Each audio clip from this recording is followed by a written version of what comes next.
Yes. So just to get to a question, I think this is an amazing question because I know you were so passionate about ditching self-help and that idea. Hmm. So Adam is asking, "Hey Doug, sounds like you wouldn't advise trying to figure out myself out. You know, the why I am the why I am, the why I am the way I am. What about healing from wounds and the resulting thinking and emotional patterns? What do you think about that?" Well, I know Adam. He might not like my answer, but I like him. I care about him. He's a beautiful guy. Um, Now, I don't know if Adam, if that's what you're thinking and feeling, or if it's just a kind of a question that's come to your mind. But I used to think that way. I used to think, what about all the wounds? I mean, I was physically abused. I was emotionally abused. I was given up for adoption as a baby. I found my birth mom. She rejected me. I failed at every relationship I ever had.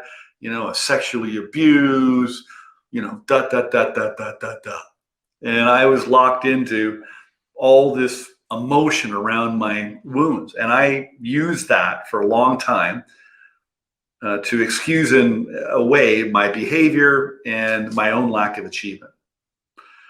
And I finally realized that wasn't helping me at all. And I made my mind up one day. I go, I'm done. I'm done doing that. I don't need to heal from my wounds. What I need to do is I need to let go of the thinking I have associated to my wounds. A great book, Michael Singer, The Untethered Soul. He said in the book, he was talking about how humans, we have this built-in fight or flight. He said we don't have to worry about that in today's society in most parts of the world. You don't have to worry about walking out of your house and protecting yourself. Not too long ago in history you did, but you don't have to do it anymore. He said what we've done is as a race, we've transferred it to our emotions. So you don't have to worry about fight or flight. You have to protect your emotions. And so we've transitioned an attitude and mindset. People didn't worry about their emotions a couple hundred years ago. They had them, but they weren't dealing with the crap we're dealing with. And so it's a decision. I don't think you have to figure yourself out. You can if you want. I tried to do that. I learned a lot about myself, but man, oh man, I wasted a lot of time. I just figured what I've learned for Bob was let it go and just decide who you want to be. I was on a call today. He said, all you got to do is, and this is part of my closing remarks here, all you got to do is you have to see yourself as the way you want to be seen. And so he quoted a quote he gave me a long time ago. He goes, I'm not who I think I am. I'm not who you think I am. I am who I think you think I am. And so what do I want you, how do I want you to, who do I want you to think I am? And you just decide that.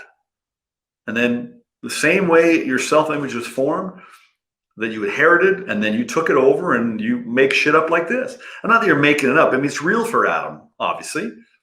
But you're locked into that. I guess I would say, is your way working? If it's not, then why don't you try the polar opposite? Bob said today on a call, I'll share this with you another time, but he said, a question you should ask yourself every day, what is a habit that I need to change? What's the polar opposite of a habit I have that I need to change? What's the polar opposite of this? Right? I don't need to figure myself out. I'm good just the way that I am. And I don't need to heal from my results or anything like that because I'm just good the way that I am. I'm fine. I'm good. I'm just going to be myself. I was talking to a pastor the other day. He goes, 3 rules I have. Know yourself, like yourself, and be yourself. And knowing yourself just comes by just paying attention. Just pay attention. Notice what you're noticing. That's what I would say.